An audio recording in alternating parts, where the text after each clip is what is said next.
90-cı illərin uşaqları haqqında həqiqəti eşitmək istəyirsiniz? O zaman dinləyin. Biz dəcəl idi, amma eyni zamanda tərbiyəli idi. Biz sosial şəbəkələrsiz böyüyən sonuncu nəsilik. Səhərdən axşama qədər küçədə olurduq. Nə telefon, nə planşet, nə də like vardı. Evə qayıtma vaxtını zəng yox, ananın pəncərədən səslənməsi bildirirdi. Biz duyğulu filmlərlə və insani dəyərlərlə böyümüşük. Təsəvvürümüzlə möcüzələr yaradırdıq. Oyunlarımız hər şeydən yaranırdı. Sadəcə dostların qapısını döyüb çıxmalarını gözləyirdi. Gecələmələr isə bizim üçün əsl macəra idi. Dünya daha rəngarəng, daha canlı idi. Məclislər sadə, amma unudulmaz olurdu.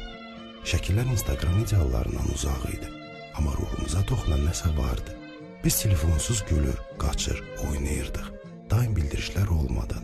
O vaxt panik atak nədir? Demək olar ki, heç kim bilmirdi. Sadəcə deyirdilər, zəif olma.